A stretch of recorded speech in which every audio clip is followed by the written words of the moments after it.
Hey everybody, it's Kim Hawk, and I'm known as YouTube's fairy godmother of real estate, and we are doing a series on the 100th anniversary of the Walt Disney Company, and we believe that Walt's legacy is really about creating community. And so what we're doing is we're going to the communities within a 25-mile radius of Cinderella's castle, and we are finding people that we believe if Walt Disney was walking down the street, he would want to knock on their door and meet them. And today we have got Traci and Bill Vanderbush with us from Celebration, Florida. It's so good to be here. Aww. It's so good to visit with you today. And yeah, I would love to meet Walt too. Yes, yes. And somebody's got a special birthday coming up this week, I believe. Yes, Mr. Vanderbush? Apparently 50 is a big deal, so that's what they tell me. He's finally catching up to me. Yeah, I'm working as hard as I can to catch up. Oh, that's right. Yes, that's right. And so we've got family coming in this week as well, right? Yeah, a lot of family coming in. Yeah, so talk to us about your kids. And So our son Britton and our daughter Sarah actually are the reason we ended up in Celebration. True.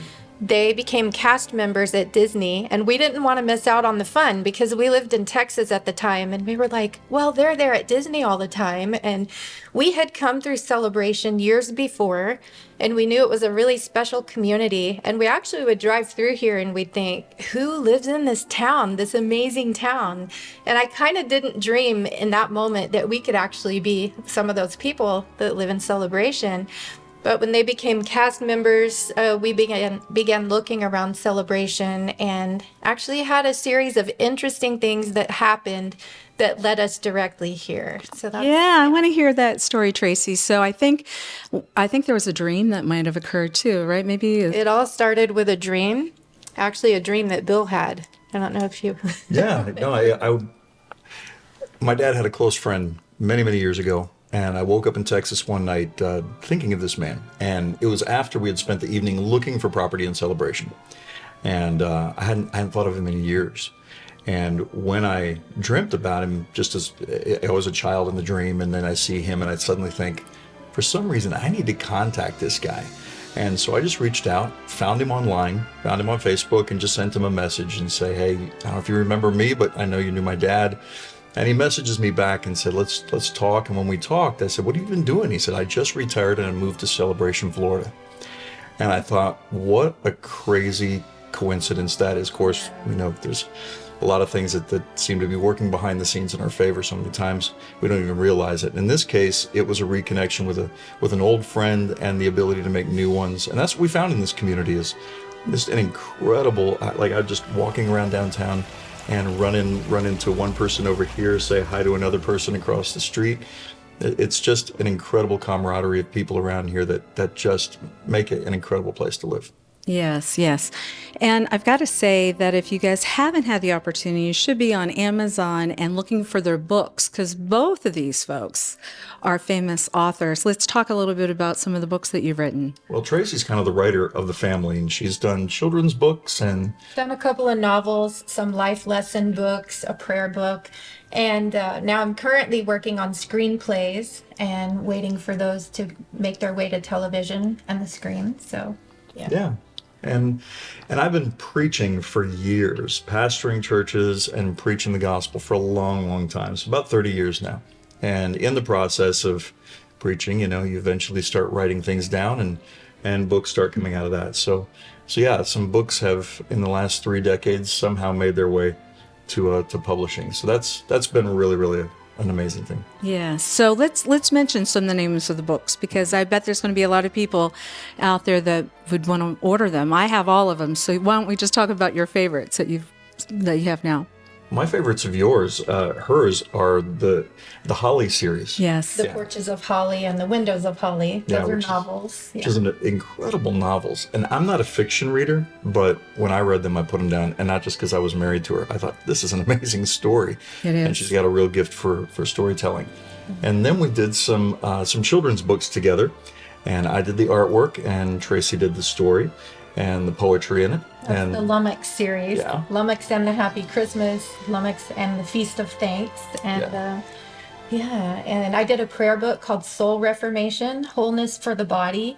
That's been really helpful. There's actually some inner healing places that are using this for their clients who've suffered trauma. So it deals with body, soul, mind, and spirit. And the two books that I've written that are probably most well known are Unveiled Horizon, which is the latest one, It's called wonderful. Reflections on the Nature of God, and one called Reckless Grace, which is a message on the grace of God, just how good God is. Yes. You know, the idea of God's goodness has been sort of overshadowed with this idea of, God is looking at us always kind of like Santa, Santa God, right? Be careful, what you do. He sees you when you're sleeping and all that stuff. And so people have this idea of like, I have to worship God or else. Mm-hmm. And the idea is that the gospel is not an ultimatum as much as it's an invitation to a celebration. Mm-hmm. And so the book really talks about how good God is. Both of those do. And then many years ago, there's another book out there I did with Ted Decker, New York Times bestselling author, called The Forgotten Way. And that's available on Amazon as well. Very good book. We also did a marriage book called The 4 People You Marry. So we have that one out there. We have written a lot of books, haven't we? I guess so. There's more than that. Yes. So you moved here was it from Austin, Texas, when you Austin, say? Texas. Yes. And I think you've got some interesting stories too, because I think sometimes when you're a pastor, sometimes you take some side jobs, and you had some fun stories from Austin that you've shared with me in the past, if you want to talk about it. Yeah, wow, I was a limo driver, and we were, for a short time, we actually cleaned Sandra Bullock's house. And that was a strange when job. Her home in Austin was under construction, and we became the construction cleanup crew for a time, and then when she moved in, we cleaned. So he has a couple of funny stories, but I could probably tell you a little bit about, they're embarrassing, but they're really funny. His first day on the job, I get a phone call 3:00 in the afternoon, and he says, "What's a duvet cover?" And I said, "Do you mean a duvet?" I don't speak French. Yeah, at that time he didn't know. So I said, "Well, yeah, it's duvet. You put your comforter in there." And he was silent on the other end of the line. And I finally said, "What did you do?" He said, "Well, I thought it was like a fancy cover for a mattress." So not only did he put her California King inside of the duvet cover, he also did all 8 beds in the house, and then he decided to call me and ask, "What is this for?" Yeah, I should get points for putting a California King mattress inside a duvet cover. I don't know how you did it. Yeah, it was a miracle. Pastors, miracles and all that good stuff. I recall a story about a plant. Yeah, watering the I plant? never met Sandra. The rule was you don't talk to her unless she talks to you first, and she's walking down the hall of the house, and I had a watering pot to water plants. And I turned to I just panicked. I turned to the very first plant that I saw, and I started watering it. And I think she's just going to walk on by, and I can just keep on going. And she stops and goes, "You do realize it's a fake plant, don't you?" Oh, we love. Not my best day. Oh, that's a great story, though. That's a great story. So so Texas to here, and now the kids are doing some really cool stuff with, right? You want to talk about what Britain's doing? Florida, it offered so many amazing opportunities for our kids. Our son went to Full Sail University and got a degree in computer animation, and ended up getting hired by Sony. And now he makes video games. He's a senior animator now. He's a senior animator over at Sony. And our daughter has a great job living in Austin, Texas, and manages wholesale distribution for a company there. And so we got the kids scattered all over the nation. We've got them, in East Coast, West Coast, and right in the center. And they always want to come back to Celebration. So it's a good spot, to come back and visit. Yeah. And we also know somebody is a songwriter, because I had the honor of being on a song. We wrote a song together with Dee, the guy behind the camera right now, right? That's right. And you also had some history, I think, with a music label, right? Yeah? Yeah. Many years ago, I was an A&R rep for EMI Records and a Christian division of EMI Records way back in the day. And so, I was in the music business for a little while, and that was kind of fun.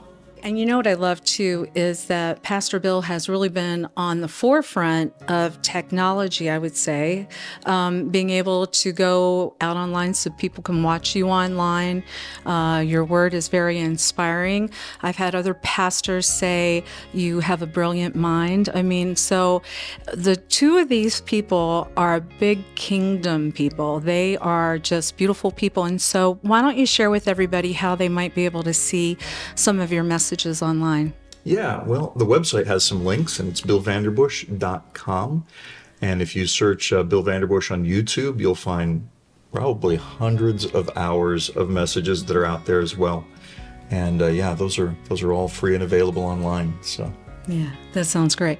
Now, in regards to this birthday that's coming up, 50, and I've already gone past that, but we are asking people, what do you want your legacy to be? What do you want your children's children to remember about you?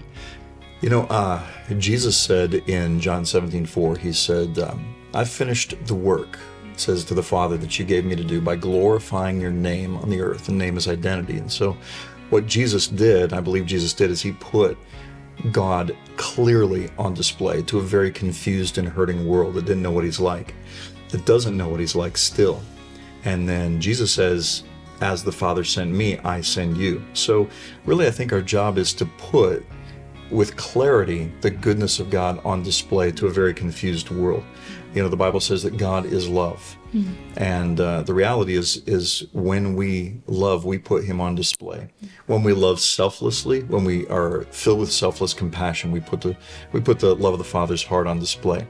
And so, you know, I like to tell people, I say, just think about it. None of us asked to be here. I mean, I didn't fill out an application for life. You know, we find ourselves suddenly just here. And we ask all these questions. Who do you say that I am? Who am I? You know, we look in the mirror and we say, who am I? And I like to say, you'll never truly know who you are until you ask the one who made you, who do you say that I am? And when you do that, he has a way of reassuring your heart that you're here for a purpose, that you're not just an accident, that you're a product of the heart of a good God who loved us before he even made us. Told us, said, I knew, in Jeremiah, he said, I knew you, Jeremiah, before I even formed you. Told King David, he says, I knit you together carefully in your mother's womb. You were fearfully and wonderfully made. And you know, I could say that about every single person, but the reality is many people just don't know. Yeah. And so I would love for the legacy to be what Jesus said, you know, Father, I put you on God, I've put you on display. I've put your love on display. I've displayed you clearly, and put your glory on display to a very confused world so that hopefully they see. Mm-hmm. Well, I can give a testimony that the two of you do that, and it's a real honor for me to have you as neighbors and friends. And we just ask everybody to check out Amazon, get some of the books, go online. You know, if you want some inspiration, some recharging, you just got to tap into this energy source that's tapping into Jesus, and it's going to be a good day. Yeah? Very good. Thanks everybody for watching. Stay tuned for the next video. Make sure that you subscribe and like so that we can continue to give you up-to-date information on all things that are going around the 25-mile radius of Cinderella's castle, because this is truly a magical place to live.